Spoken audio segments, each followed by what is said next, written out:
ఆ ప్రార్థన ఎలా చేయాలి అంటే నియమం ప్రథమం కృత్వా, నియమాలను ముందు తాను ఏర్పాటు చేసుకోవాలట.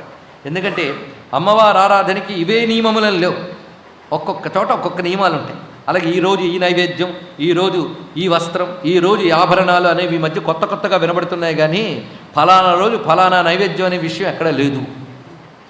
అలాగే ఫలానా రోజు ఫలానా అవతారం అని కూడా ఎక్కడ లేదు. ఒక్కొక్క ఆలయంలో ఒక్కొక్క రకంగా అవతారాలు వేస్తూ ఉంటారు. మొత్తానికి 9 రోజులు అమ్మవారిని ఆరాధించాలనేది పద్ధతి. ఏ రూపము? అన్ని రూపాలు అన్ని రోజులు, ఇది ప్రధానం. అయితే దుర్గాతత్వం యొక్క పరిపూర్ణత కోసం ఒక్కొక్క రోజు ఒక్కొక్క దుర్గాభావన చేయడం ఒకచోట కనబడుతున్నది, నవదుర్గా విధానం, అది సంప్రదాయమే. అలాగే శ్రీ విద్యా సంప్రదాయంలో ఒక విధంగా ఉంటుంది, ఒక్కొక్క చోట ఒక్కొక్క విధమైన సంప్రదాయంలో చేస్తారు. మొత్తానికి నవరాత్ర విధానము మనకు చెప్పబడుతున్నది. అయితే నియమం ముందే ఏర్పాటు చేసుకో. నియమములు అంటే ఏమిటో చెప్తున్నాడు. 3 విధాలైన నియమాలు పెట్టుకోవాలట. ఉపవాసేన, నక్తేన, ఏకభుక్తేన, 3 విధానముల్లో ఏదో ఒకటి తాను సంకల్పించుకోవాలి. ప్రాతకాలం నుంచి తాను ఉండగలిగినంతసేపు ఉండి ఆ సాయంత్రానికి పూర్వమే ఏదో ఒకటి అల్పాహారం స్వీకరించడం, అది ఉపవాసం అని చెప్పబడుతుంది. ఇది కాక నక్తంగా చేయడం. నక్తం అంటే సాయంత్రం వరకు ఉపవసించి సాయంత్రం వివిధ భక్ష్యభోజ్యములు వండి అమ్మవారికి నివేదించి దాన్ని స్వీకరిస్తే నక్తం. ఇక ఏకభుక్తం అంటే అమ్మవారికి నివేదించిన ఆహారాన్ని మధ్యాహ్నం పూట తిని రాత్రి అల్పాహారము స్వీకరించుట లేదా ఆహార విసర్జన చేయుట అనేటువంటిది ఏకభుక్తము. ఈ 3 ఏది చెయ్యగలడో దాన్ని నిర్ణయించుకుని కరిష్యామి వ్రతం మాత, నీ వ్రతం చేస్తాను అని అమ్మవారికి ప్రార్థన చేసి సహాయం కురుమే దేవి, నువ్వు అనుకూలిస్తే గాని చేయలేని తల్లి, అందుకే సహాయం కురుమే దేవి. పైగా యథాశక్తి ప్రకర్తవ్యో నియమో వ్రతహేతవే, వ్రత నియమములు వారి వారి శక్తి అనుసారం పెట్టుకోవాలి, ఇది వివరించారు ఇక్కడ. పశ్చాత్ పూజ ప్రకర్తవ్య విధివన్ మంత్రపూర్వకం, పూజ ప్రధానంగా చేసుకోవాలి. నవరాత్రులకు పూజ ప్రధానమన్నారు, జపహోమాదులు అంగములు అని చెప్పబడుతున్నాయి, అందుకే పూజ ప్రధానంగా జరగాలి. పైగా అమ్మవారిని ఆరాధించినప్పుడు చందనాగుర కర్పూర కుసుమై సుగంధిభి, వీటితో ఆరాధించడం ఒకటి. రకరకాల కుసుమాలతో ఆరాధించాలి. ఈ కుసుమాల పేర్లు చాలా చెప్పారు. మందారక రజాశోక చంపకై కరవీరకై మాలతి బ్రహ్మకా పుష్పైస్తదా బిల్వదళై శుభై ఇత్యాదులు చాలా వివరించారు. ఈ విధంగా అమ్మవారి ఆరాధన చేయడం. త్రికాలం పూజన నిత్యం, త్రికాల పూజ చేయాలి. నానా ద్రవ్యేర్ మనోహరై, దీని గురించి మనకి ఇతర శాస్త్రంలో కూడా ఎందుకు కూడా చెప్తున్నారు ఏంటంటే త్రికాల పూజ అయినా చేయాలి లేదా కాలద్వయ పూజ అయినా చేయాలి అన్నారు. అందులో ఒక పూజ సంక్షిప్తంగా చేసుకున్నా ఒక పూజ విశేషంగా చేయడం అనేది ప్రధానం. ఆ సమయంలో గీత వాదిత్ర నృత్యశ్చ కర్తవ్యశ్చ మహోత్సవ, ఉత్సవంలా చేయాలి, అంటే వేడుకగా చేయాలి. అమ్మవారు ఉన్నారు అని ఆనందంగా ఆరాధనగా గీతవాదిత్రములతో చేయాలి. ఆ చేసేవాడు నిత్యం భూమౌచ శయనం, భూశయనాన్ని పాటించాలి. అలాగే కుమారీ పూజ ఒకటి దీనిలో ప్రధానంగా చెప్పబడుతున్నది. ఈ కుమారిక అనగా బాల్యదశలో కౌమార దశలో ఉన్న స్త్రీలని ఆరాధించడం అనేటువంటిది చూపిస్తున్నారు ఇక్కడ. ఇందులో ఆరాధించేటప్పుడు 2వ ఏటి నుంచి అమ్మాయిని ఆరాధించవచ్చు అన్నారు.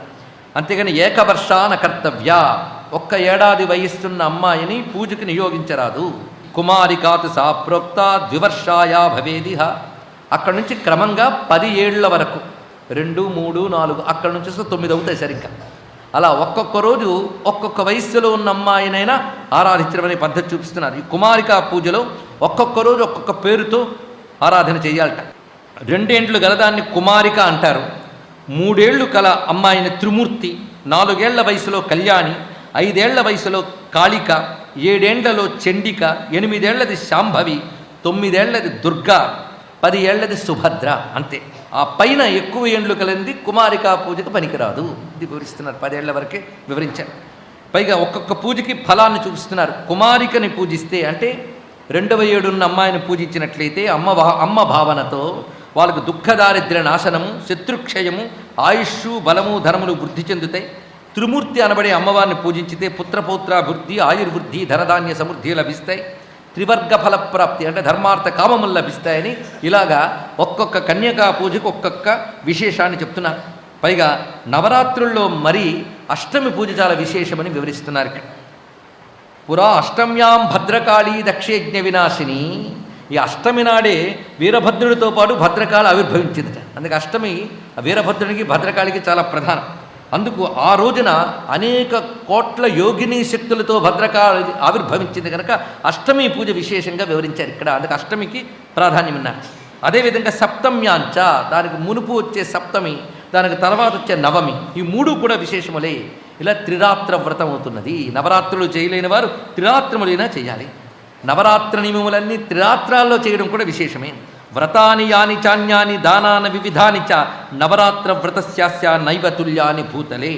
ప్రపంచంలో ఎన్నో వ్రతాలున్నాయి, ఎన్నో రకాల క్రియలున్నాయి.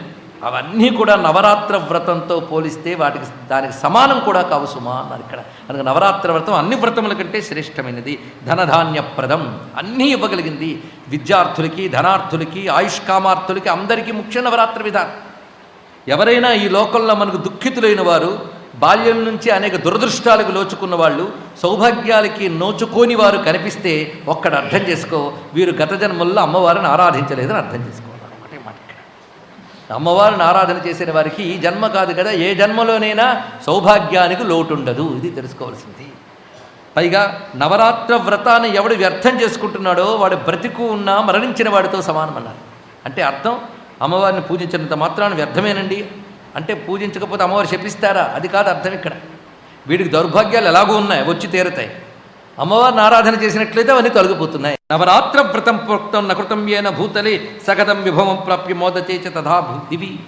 ఇంత నవరాత్రులు లభిస్తూ ఉంటే వీటిని ఆరాధన చేయకుండా వ్యర్థం చేసుకునేవాడు ఎంత దురదృష్టవంతుడయ్యా. ఈ తల్లిని ఆరాధించడంలో రకరకాల పద్ధతులు చెప్తున్నారు. కొన్ని రక్తచందన సమ్మిశ్రై కోమలైర్ బిల్వపత్రకై భవానీ పూజిత ఏన సభవే నృపతిక్షితవు. అమ్మవారిని ఆరాధించేటప్పుడు లేత మారేడు దళాలు తీసుకుని, అవి కూడా అచ్ఛిద్రములు అంటే ముక్కలైపోకుండా రంధ్రములు లేకుండా ఉన్నవి తీసుకుని శుభ్రం చేసి వాటికి సింధూరం అద్ది లేదా రక్తచందనం అద్ది అమ్మవారిని ఆరాధన చేసినట్లయితే అతడు సర్వశ్రేష్ఠుడు అవుతాడు సుమా అని వివరించారు.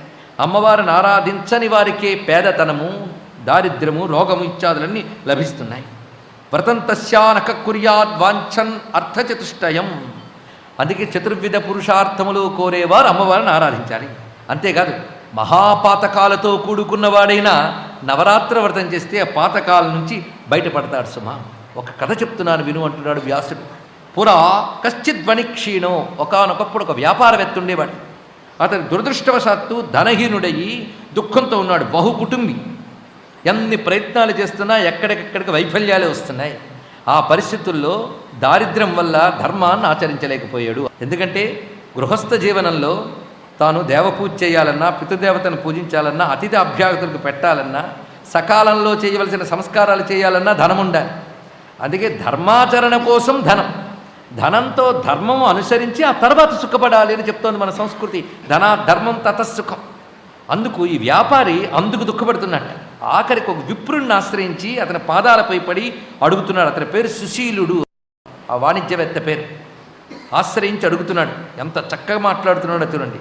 దారిద్ర్యార్థ, నేను దరిద్రంతో ఆర్తుడై ఉన్నాను. అందుకే నేను పేదలకి, అతిథి అభ్యాగతులకి, విప్రులకి దానము చేయలేకపోతున్నాను, అన్నాన్ని ఇవ్వలేకపోతున్నాను. మొట్టమొదటి అన్నది అది. నేను దానం చేయడానికి ధనం లేదు, ధర్మం చేయడానికి ధనం లేదు. అలాగే నా పుత్రులకి, నా పుత్రికలకి సకాలంలో చేయవలసిన సంస్కారాలకి ధనం లేదు. నాకు ధనేషణ మే నైవాస్తి, నాకు ధనేషణ మాత్రం లేదు సుమా. అంటే ధనాలపై అత్యాశ లేదు. అంటే ఒక్కసారి ఆ విప్రుడు చెప్తున్నట్ట, అన్నిటికీ ప్రధానమైన సాధన నవరాత్ర విధానం కనుక దాన్ని నువ్వు పాటించు అని చెప్పాడు. ఆ చెప్పిన ప్రకారంగా సుశీలుడు ఆ విప్రుడు చెప్పిన ఆదేశం అనుసరించి ఆయన చెప్పిన విధి విధానాలతో నవరాత్ర వ్రతం చేసి ధన్యుడై తన దారిద్ర్యం నుంచి విముక్తి చెంది సకల సంపన్నతతో ధర్మాన్ని ఆచరించి తరించిపోయాడయ్యా అని విషయాన్ని ఇక్కడ క్లుప్తంగా వ్యాసదేవుడు వివరించాడు.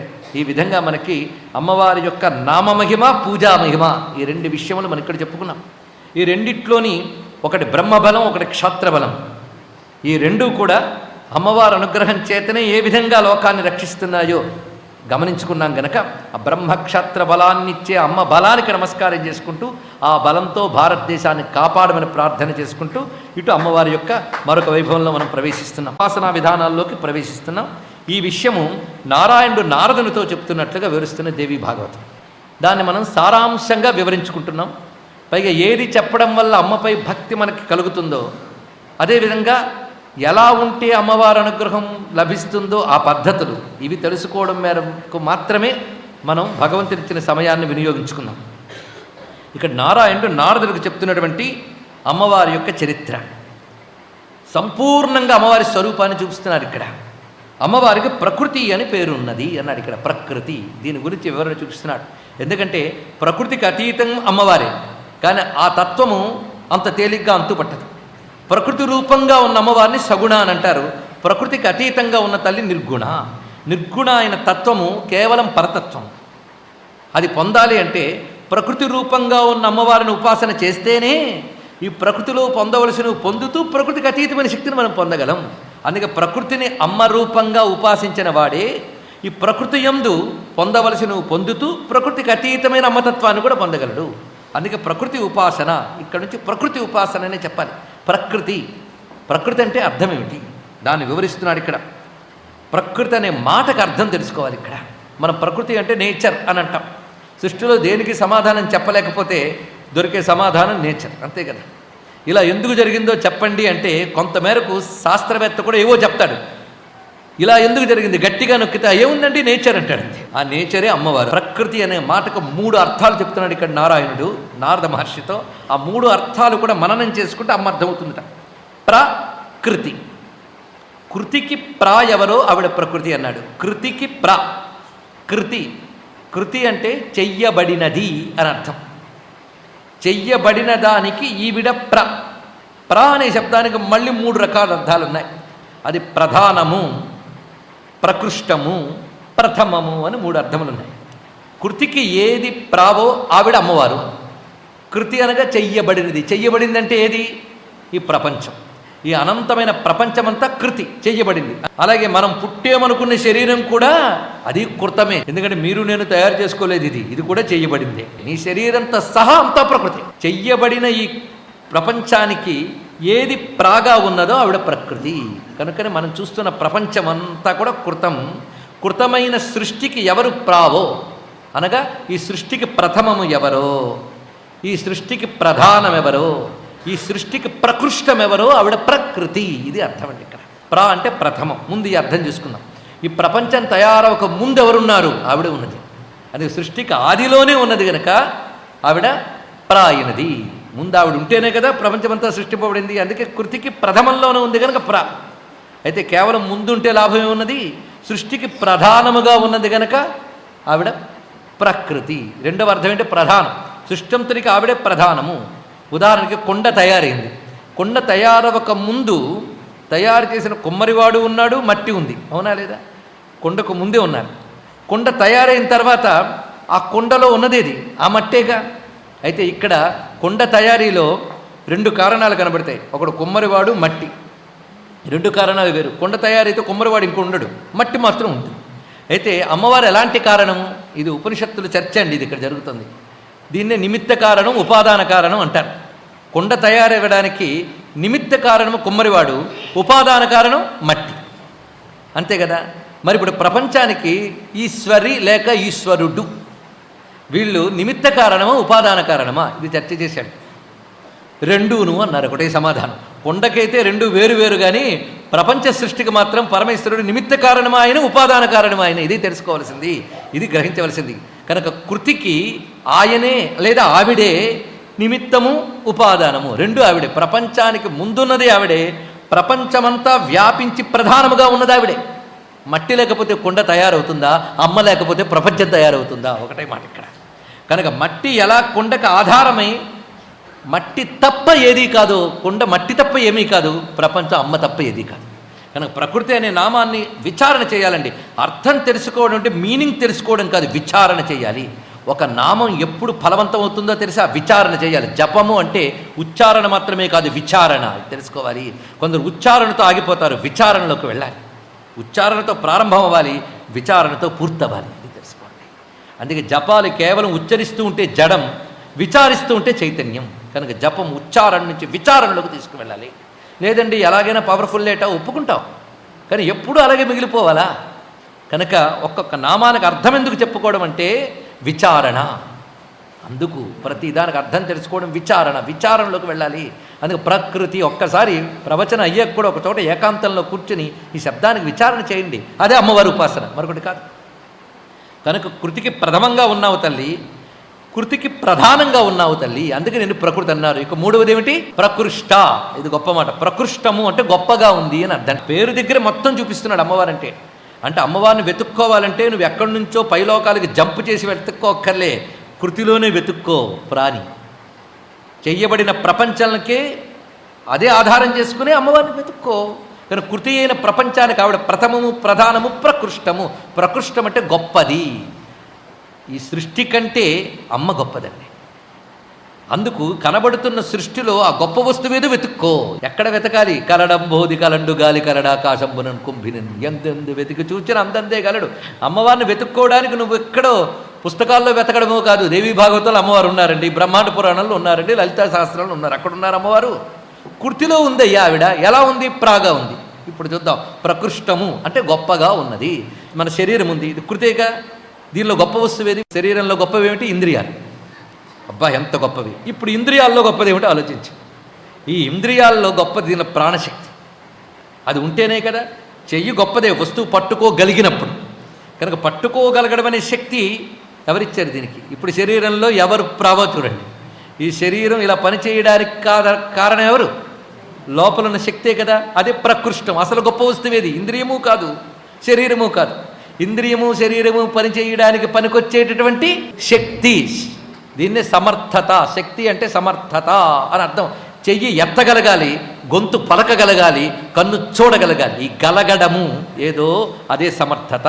ఆ సమర్థత ఎవరు? ఆవిడే మన శరీరంలో ఉన్న అదే ప్రకృష్టం. ఆ సమర్థతయే కనుక కృతి అయినటువంటి ప్రపంచంలో ప్రకృష్టమైన శక్తియే ప్రకృతి. ఇది తెలుసుకోవాల్సింది. కనుక అమ్మ ఈ ప్రపంచంలో శక్తిగా వ్యాపించింది. ఈ ఇంకా వెళ్ళాలి. ఈ ఇంద్రియాలకి, ప్రాణాలకి అన్నిటికీ మూలమే లోపల ఆత్మవస్తువుగా ఈ ప్రపంచమంతా ఎవరు వ్యాపించి ఉన్నారో ఆవిడే కృతి అయిన ప్రపంచంలో సార వస్తువుగా ఉన్నటువంటి ఆత్మస్వరూపము. అదే అసలు ప్రకృతి. ఇది తెలుసుకోవాల్సింది. అందుకే ఈ నామాన్ని 3 విధాల అర్థాలతో విచారణ చేసి కృతి అయిన ప్రపంచమునకు ప్రథమమైనది, ప్రధానమైనది, ప్రకృష్టమైనది అయినటువంటి పరాశక్తియే ప్రకృతి. ఇలాంటి ప్రకృతిని మనం అనేక రూపాలతో ఉపాసించాలి. ఎందుకంటే ప్రకృతికి అతీతమైన తల్లి ఏక, ప్రకృతి రూపంగా వస్తే అనేక. ఇది ఎలాంటిది అంటే ఒకే సూర్యకాంతి పరావర్తనం చెంది 7 రంగులు అవుతుంది. 7 రంగులుగా కనబడుతున్న కాంతి ఒకటే కదా. అదేవిధంగా ప్రకృతిలో అనేకం కనబడుతోంది మనకి. అనేకము ఏక అయినటువంటి శక్తి అని తెలుసుకుంటూ అనేకాన్ని ఏకమయంగా ఉపాసించు, లేదా అనేకంలో ఒకదాన్నేనో ఉపాసించు. ప్రకృష్టవాచక ప్రశ్చ కృతిశ్చ సృష్టివాచక సృష్టౌ ప్రకృష్టా యాదేవి ప్రకృతి సా ప్రకీర్తిత. ప్రథమే వర్తతే ప్రశ్చ కృతిశ్చ సృష్టివాచక సృష్టే రాదౌ చ యాదేవి ప్రకృతి సా ప్రకీర్తిత. ప్రధాన సృష్టికరణే ప్రకృతిస్తేన కథ్యతే. ఇప్పుడు చెప్పిన వాటన్నిటికీ మూలవాక్యము ఇక్కడ చెప్పుకున్నాం. పైగా ఈ ప్రకృతి యందు ఆవిడ ఎలా ఉన్నదంటే యథాత్మాచ తథాశక్తిర్ యథాగ్నౌ దాహికా స్థిత. అగ్నికి వేడిమి ఎలాగో ఈ ప్రపంచంలో శక్తి అలా ఉన్నది. ఇది పరమాత్మ యొక్క ఈ శక్తి విశ్వంలో స్త్రీ పుం భేదం లేకుండా అన్నిటా ఒకే విధముగా వ్యాపించి ఉన్నది. ఇలాంటి ప్రకృతిని ప్రధానంగా 5 పూర్ణ రూపములతో ఉపాసించాలి. ఇక్కడ ప్రకృతిని చెప్పేటప్పుడు పూర్ణ రూపములు, ప్రధానాంశ రూపములు, కళాంశ రూపములు, కళాంశాంశ రూపములు 4 భాగాలు చేయాలండి ఇక్కడ ప్రకృతిని. ఇందులో పూర్ణ రూపములు వివరిస్తున్నారు. పూర్ణ రూపములు 5 చెప్పబడుతున్నాయి. 5 కలిపితే పూర్ణము. అంతేకాదు 5 దేనికదే పూర్ణము. ఇది చెప్తున్నారు. ఇందులో ఒకటి ఎక్కువ, ఒకటి తక్కువ లేదు. 5 కూడా 5 పరిపూర్ణము. పైగా ఒకటి పూజించేటప్పుడు మిగిలిన 4 అదే అనే భావనతో పూజన చేయాలి. 5 మనకు అవసరం ఈ ప్రపంచానికి, మనకి, అందరికి కూడా. 5 వివరిస్తున్నారు ఇక్కడ. గణేశ జననీ దుర్గా, రాధాలక్ష్మి సరస్వతి, సావిత్రీ చ సృష్టి విధౌ ప్రకృతి పంచధా స్మృత. ప్రకృతిని 5 రూపాలతో ఉపాసన చేయమని చెప్తున్నారు. మొదటిగా దుర్గా. అయితే దుర్గా అని అనకుండా గణేశ జననీ దుర్గా అన్నారు. ఎందుకంటే ఏదైనా విద్య ప్రారంభించేటప్పుడు గణపతితో ప్రారంభిస్తాం. అలాగే అమ్మ గురించి చెప్పేటప్పుడు గణపతితో ప్రారంభించినట్టే అమ్మను ప్రారంభించాడు. మిగిలిన తల్లులందరూ ఒక ఎత్తండి, ఈ తల్లికి ఒక ప్రత్యేకత ఉన్నది. ఎందుకంటే ఈ తల్లే తల్లిగా కనబడుతుంది. ఎందుకంటే పిల్లలున్న అమ్మవారు ఈవిడ ఒక్కరే దుర్గా. ఈవిడికే గౌరీ పార్వతి అని పేరు. ఈవిడికి ఒక్కరికి 2 పిల్లలు, పిడుగులు లాంటి పిల్లలు 2, కుమార గణనాథాంబ. అందుకే కుటుంబము, పిల్లలు అవన్నీ ఉన్నటువంటి తల్లి ఈవిడ. అంటే గణేశ జననీ దుర్గా. ఇలా అనడంలో మరొక ప్రత్యేకత కూడా ఉంది. శంకరులు చెప్పినట్టుగా పిల్లలతో కలిపి కానీ చెప్తేట అమ్మకు మాతృవాత్సల్యం పొంగిపోయి మనల్ని మరింత అనుగ్రహిస్తుంది అండి. ఇది ఒక విశేషం. అందుకే గణేశ జననీ దుర్గా అనడంలో ఇంత ప్రత్యేకత చూపిస్తున్నారు. 2 మార్లు చెప్తాడు ఈ మాట. 2 మార్లు గణేష్ శబ్దం చెప్పాడు మహానుభావుడు. గణేశ మాతా దుర్గాయ అంటాడు దుర్గ గురించి చెప్పేటప్పుడు. ఇప్పుడు అందరినీ కలిపి చెప్పేటప్పుడు గణేష్ జన్ని దుర్గా అన్నారు. రాధా తర్వాత తల్లి రాధ. కానీ ఇక్కడ క్రమంలో మనం ఎలా చెప్పుకుంటున్నా ఆ ప్రధానంగా పెడితే దుర్గా, సరస్వతి, లక్ష్మి, గాయత్రి, రాధ. ఈ గాయత్రికే సావిత్రి అని పేరు. ఈ విధముగా ఈ 5 రూపములు ఈ ప్రకృతిని నడిపేటప్పుడు అమ్మవారి 5 మూర్తులతో ప్రపంచాన్ని నడుపుతున్నారు. ఇవి పూర్ణ రూపములు. పూర్ణ రూపములు అంటే సంపూర్ణ శక్తి స్వరూపాలు. ఒక్కొక్కటి కూడా దేనికదే సంపూర్ణం. ఇందులో ఏ ఒక్కటి ఎక్కువ తక్కువ లేదు. మీరు లక్ష్మీ ఉపాసన చేస్తే అందులో మిగిలిన 4 ఉన్నాయి. ఆ 4 మర్చిపోరాదు. అంత పరిపూర్ణం దేనికదే. అందుకే పరిపూర్ణ స్వరూపములు. పైగా ఈ ఉపాస్య రూపములు ఇవన్నీ కూడా సృష్టిలో ఇవి శక్తులుగా ప్రకటింపబడతాయి కానీ రూపాలుగా దర్శనమివ్వవు. కనుక ఈ పంచశక్తులు ప్రపంచాన్ని నడిపేవి. ఎలాగైతే మనం ఒక పని చేసేటప్పుడు మనకి ఆ పని ఎలా చేయాలనే జ్ఞానం ఉండాలి. ఒక వంట వండేవండి, ముందు ఆ వంట ఎలా వండాలి అనే జ్ఞానం ఉండాలి. 2 ఆ వంట వండడానికి కావలసిన సరుకు సామగ్రి సంపద ఉండాలి. 3 చెయ్యడం అనే శక్తి ఉండాలి. అవునా లేదా? అదేవిధంగా అది చేసి తినాలి అనే ప్రీతిభావం, పెట్టాలనే ప్రీతిభావం ఇవన్నీ ఉండాలి. అలా ఒక పని చేయడానికి మనకి ఉండాలి అంటే ప్రపంచం చేసేటప్పుడు పరమేశ్వరుడికి ఉండాలి కదా. అలాగే ప్రపంచం చేసేటప్పుడు పరమాత్మ ఏ జ్ఞానంతో ఈ ప్రపంచాన్ని చేస్తున్నాడో ఆ జ్ఞానానికే సరస్వతి అంటారు. ప్రపంచమంతా నడపాలంటే ఐశ్వర్యాలు కావాలి కదండి. ఐశ్వర్యాలు ఏమిటి? సృష్టిలో ఎన్నో ఐశ్వర్యాలు ఉన్నాయి. అయితే మనకైతే ఐశ్వర్యాలు బయట నుంచి రావాలి. పరమాత్మకి బయట వస్తువు ఒకటి లేదు. అంతర్బహిష్ట తత్సర్వం వ్యాప్య నారాయణ స్థిత అని బయట వస్తువు లేదు. అన్ని ఐశ్వర్యాలు ఆయన నుంచే రావాలి. కనుక ఆయన యొక్క ఐశ్వర్య శక్తి లక్ష్మి. అదేవిధంగా ఏ బలంతో ఈ ప్రపంచాన్నంతని నడుపుతున్నాడో ఆ ఇచ్ఛా జ్ఞాన క్రియారూపిణి అయిన మూలశక్తి అమ్మ దుర్గా అయిపోయింది స్పష్టంగా. ఆ శక్తి ఈ ప్రపంచాన్ని నడిపేటప్పుడు ప్రధానంగా ఎక్కడ పెట్టి నడుపుతోంది అంటే, ఉదాహరణగా మన భూమండలాన్ని చూస్తే ఈ భూమండలాన్నంతటి నడపడానికి ఆ పరాశక్తి, ఈశ్వరుని యొక్క పరాశక్తి ఎక్కడ కూర్చుని నడుపుతోంది? ఆవిడ ఆఫీస్ ఏది, కార్యాలయం ఏది అంటే ఆదిత్య మండలం. ఆ ఆదిత్య మండలంలో కూర్చుని ఈ ప్రపంచాన్ని నడుపుతుంది. ఆదిత్య మండలంలో ఉంటూ అందిస్తున్న ఆ శక్తే గాయత్రి అయినది. తర్వాత ఈ ప్రపంచంలో ఆయన జ్ఞానాన్ని మీరు ఎలా చూస్తున్నారో ఆయన ప్రేమను ఎలా చూడాలి. ప్రపంచమంతా ఆయన ప్రేమ వ్యాపించి ఉన్నది. అవునా లేదా? ఒక్కసారి పరిశీలించండి. ప్రేమ తప్ప ఏమున్నది? ఉదయాన్నే సూర్యుడు వస్తున్నాడు, దాహం వేస్తే నీరు దొరుకుతుంది. ఎంత నీటిని, ఎంత గాలిని, ఎంత వెలుగుని పరమాత్మ ఇచ్చాడంటే దేనివల్ల ఇచ్చాడు? ప్రేమ వల్ల ఇచ్చాడు. అందుకే సృష్టిలో మీరు చూస్తే ప్రతి అణువున కనబడుతున్నది పరమేశ్వరుని యొక్క ప్రేమ, ప్రేమ, ప్రేమ, ప్రేమ, మరొకటి లేదండి. ఇలా అమ్మ ప్రేమయే ప్రపంచమంతా శక్తి రూపంగా వ్యక్తమవుతున్నది కనుక ప్రేమ రూప. ఇప్పుడు 5 చూడండి. సృష్టి చేసే జ్ఞానము సరస్వతి, సృష్టికి అనువైన ఐశ్వర్యము లక్ష్మి, అలాగే సృష్టికి కావలసిన పటుత్వము దుర్గా, ఆదిత్య మండలాంతర్వర్తి అయిన తేజస్వరూపము గాయత్రి, సృష్టి యందు వ్యాపించిన ప్రేమ రాధాదేవి. ఇవి 5 కనుక 5 శక్తులేవి ఈ 5. ఈ 5తోనే పరమాత్మ పనిచేస్తున్నాడు. 5 శక్తులు ఎవరు? ఆయన ఈశ్వరుడు. 5 శక్తులు అమ్మవారు. కనుకనే ఈ 5 శక్తులు ఒకే శక్తి, 5 మూర్తులు ఒకే మూర్తి. ఇది తెలుసుకోవాలి. అందుకే ఆ సరస్వతి శక్తి పనిచేస్తున్నప్పుడు ఆ పరమేశ్వరుడు బ్రహ్మ అయ్యాడు. ఆయన విష్ణువైనప్పుడు ఆ శక్తి లక్ష్మి అయినది. ఆయన రుద్రుడైనప్పుడు ఆ శక్తి గౌరి అయినది. ఆయన హిరణ్య గర్భుడై ఆదిత్య మండలంలో ప్రకాశిస్తుంటే ఆ తల్లి వేదమయ్యన గాయత్రి అయినది. ఆ పరమేశ్వరుడే కృష్ణుడైతే ఆ తల్లి రాధ అయినది. ఇది తెలుసుకోవాల్సింది. ఈ విధంగా 5 విధాలుగా ఉన్నటువంటి పూర్ణ రూపముల్ని ప్రస్తావన చేశాడు. వాటిని ఒక్కొక్కటి వివరిస్తున్నాను విను అన్నాడు. ముందుగా క్లుప్తంగా మొత్తం ప్రకృతి చెప్తానయ్యా అంటున్నాడు నారాయణుడు.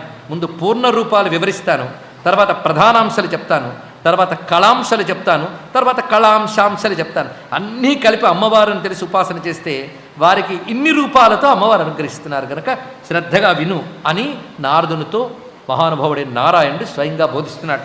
గణేశమాత దుర్గా, ఈవిడ శివరూప శివప్రియ. ఈవిడ శివస్వరూపిణి అంటే మంగళ రూపిణి. అందుకే ఆవిడకి సర్వమంగళ మాంగళ్యే శివే అన్నాం మనం. మంగళ రూపిణి, శివప్రియ. ఈవిడే నారాయణి. ఈవిడ నారాయణి నమోస్తుతే అంటున్నాం కదా. నారాయణి అంటే జీవ సమూహమునందు వ్యాపించున్నది అని అర్థం. నారాయణి. విష్ణుమాయ, ఈవిడే విష్ణుమాయ అనగా ఈ విశ్వమంతా వ్యాపించిన త్రిగుణాత్మిక శక్తి, ఇది అర్థం. పూర్ణ బ్రహ్మస్వరూపిణి. ఈ తల్లి ఉపాసన పూర్ణోపాసన, పూర్ణ బ్రహ్మము. దుర్గా ఉపాసన పరిపూర్ణ ఉపాసన, పూర్ణ బ్రహ్మస్వరూపిణి అని వివరించారు. ఈ తల్లిని ఆరాధించే వారెవరు? బ్రహ్మాది దేవైర్మునిభి మనుభి పూజితాస్తుత. బ్రహ్మాది దేవతల చేత, మునుల చేత, మనువుల చేత పూజింపబడుతున్నది. మొత్తం 3 చెప్పారు చూడండి. బ్రహ్మాది దేవతలు ఈ దుర్గను ఆరాధిస్తారు, లేకపోతే వాళ్ళకి శక్తి లేదు. వాళ్ళని ఎల్లవేళలా కాపాడుతుంది, వాళ్ళని లోకాన్ని కాపాడడానికి కావలసిన శక్తిని ఇస్తుంది. బ్రహ్మాది దేవతలు లోకపాలన చేస్తారు, ఆ శక్తి ఆవిడే ఇచ్చింది. ఒక్కొక్కప్పుడు వాళ్ళకి ఇవ్వబడిన శక్తులు చాలకపోతే మళ్ళీ అమ్మను ఆశ్రయిస్తే ఆవిడ తిరిగి ఆవిర్భవించి అసుర సంహారం చేసి మళ్ళీ ధర్మ ప్రతిష్టాపన చేస్తుంది. అందుకే దేవతలు ఎల్లవేళలా అమ్మవారిని ఆరాధన చేస్తూనే ఉంటారు. బ్రహ్మాది దేవతలు వాళ్ళే కాదు, మునిభిహి దేవతల తర్వాత చెప్పుకోవలసిన వారు ఋషులు. ఎందుకంటే మనం పూజించామంటే గొప్ప కాదు, గొప్పవారు పూజించారంటే గొప్ప. గొప్పవారే పూజించారని తెలుసుకుని మనం పూజిస్తే అదే గొప్ప. అందుకు గొప్పవారు ఎవరు? బ్రహ్మాది దేవతలు. తర్వాత ఎవరు? మునులు. మునులు అనగా ఋషులు, జ్ఞానులు వాళ్ళు. దాని తర్వాత మనువులు పూజించారట. ఇందులో ఒక మర్మం ఉందండి మాట చెప్పడంలో. మనువులు అంటే మనువులు అనబడే 14 మంది అని ఒక అర్థము, మనువు అంటే మంత్రం అని అర్థం ఉన్నది. మూల మనువు అని అంటారు. మను అంటే మంత్రం. మనుభిహి పూజిత అంటే మంత్రముల చేత పూజింపబడుతున్నది, వేద మంత్రముల చేత ఆరాధింపబడుతున్న తల్లి. కనుక అమ్మను ఆరాధించేవారెవరు? దేవతలు, ఋషులు, మంత్రములు ఆరాధిస్తున్నాయి. ఆవిడ సర్వ అధిష్టాత్రి, అన్నిటికీ ఆధారమైన శక్తి. శర్వరూప సనాతని, ఆవిడ శివస్వరూపిణి, సనాతని. సనాతని అంటే శాశ్వతమైనది అని అర్థం. ధర్మ సత్య పుణ్యకీర్తిర్యశో మంగళదాయిని. అమ్మను ఆరాధన చేసేట ధర్మాన్ని, సత్యాన్ని, యశస్సుని, శుభాలని ఇస్తుందిట. బహుశా ఇందులో 4వది అందరికీ నచ్చుంటుంది కదా. ధర్మం ఇస్తుంది అంటే అదేం చేసుకుంటాం అనిపిస్తుంది కదా. అర్థకామాలు కావాలనిపిస్తుంది కానీ ధర్మం కావాలని ఎవడైనా అడిగాడా? కానీ సంస్కారవంతులు మాత్రం మొట్టమొదటి అడిగే ధర్మాన్ని అడుగుతారు. అమ్మా నాకు ధర్మం ఏంటో తెలిసేటట్టు చెయ్యు, తెలిసిన ధర్మాన్ని ఆచరించేటట్టు చెయ్యు, ఆచరించడానికి అనుకూల వాతావరణాన్ని అందించు. ఇది ప్రార్థించాలంటే తల్లిని. అందుకు మొట్టమొదటి ధర్మము, సత్యము, పుణ్యము, కీర్తి, యశస్సు, మంగళము ఇవి ఇస్తుందిట. అంతేకాదు సుఖ మోక్ష హర్షదాత్రి శోకార్తి దుఃఖనాశిని. ఈ తల్లిని ఆశ్రయిస్తే సుఖము, మోక్షము, హర్షము ఈ 3 ఇస్తుందిట. అదే సుఖానికి హర్షానికి తేడా ఏమిటంటే లోపల కలిగే ఆనందం సుఖమైతే బయటికి ప్రకటిస్తే హర్షం అన్నారు ఇక్కడ. అలాగే మోక్ష సుఖము అనగా లోకాలకు అతీతమైన సుఖం మోక్ష సుఖం. అందుకే లౌకిక సుఖాల్ని, మోక్ష సుఖాల్ని ఇవ్వగలిగే తల్లి శోక ఆర్తి దుఃఖనాశిని. శోకాన్ని, పీడని, దుఃఖాన్ని పోగొడుతుంది. ఆర్తి అంటే ఒక సంఘటన, ఒక పీడాకరమైన సంఘటన ఆర్తి. దానివల్ల కలిగే దుఃఖం 2 రకాలుగా ఉంటుంది, శోకము, దుఃఖము అని. దీనికి ఒక మాట చెప్పారు. సంఘటన జరిగినప్పుడే కలిగేటువంటి బాధని శోకం అంటారట, తలుచుకు ఏడిస్తే దుఃఖం అంటారట. అంతే. ఇక్కడ మొత్తానికి శోక దుఃఖార్తి వీటిని నాశిని పోగొడుతుంది. ఇంకేం కావాలండి? సుఖ మోక్ష హర్షములు ఇస్తున్నది, శోక దుఃఖ ఆర్తుల్ని పోగొడుతున్నది. అంతేకాదు శరణాగత దీనార్థ పరిత్రాణ పరాయణ. ఒక్కొక్క మాట ఎంత బరువు ఆలోచించండి. ఏదో అలాగా క్యాసెట్లు చదివేసినట్టు చదవడం కాకుండా శరణాగతులైన వారు, అమ్మా నువ్వే దిక్కు అని ఆశ్రయించిన వారికి, అలాంటి దీనులకు ఆర్తిని పోగొట్టి రక్షించే తల్లి ఈవిడ. తేజస్వరూప, ఆవిడ తేజస్వరూపిణి. తేజస్సు అంటే ప్రాణశక్తి, ప్రధానంగా తెలుసుకోవాల్సింది. తేజస్వరూప పరమ తదధిష్టాతృదేవత. తేజస్సుకి ఆవిడ అధిష్టాన దేవత. సర్వశక్తి స్వరూపాత శక్తి రీసస్య సంతతం. ఆవిడ సర్వశక్తి స్వరూపిణి. శివునకు ఆవిడ సతత శక్తి, సంతత శక్తి. ఆవిడే సిద్ధేశ్వరి, సిద్ధరూప, సిద్ధిదా, సిద్ధిరీశ్వరి. అన్ని సిద్ధులను ఇచ్చే సిద్ధిదేవత, సిద్ధ విద్య. ఈ సిద్ధి రూప అని చెప్పడంలో అసలాంతర్యం ఏంటంటే సిద్ధేశ్వరి, సిద్ధ విద్య అని చెప్పడానికి దశమహావిద్యా రూపుని అర్థమండి. సిద్ధ విద్యలు 10, ఆ 10 విద్యల రూపం ఈవిడే. దశమహావిద్యలుగా మనం ఆరాధించేటువంటి కాళీ, తార, త్రిపుర సుందరి, చిన్నమస్త, బగళ, ధూమావతి, మాతంగి, భైరవి, కమలాత్మిక, భువనేశ్వరి అని చెప్పబడే దశమహావిద్యలకి సిద్ధి విద్యలని పేరు. ఆ సిద్ధి విద్యలన్నీ ఈ తల్లి రూపములే. 10 రూపములతో ఉపాసింపబడే తల్లి ఈవిడ.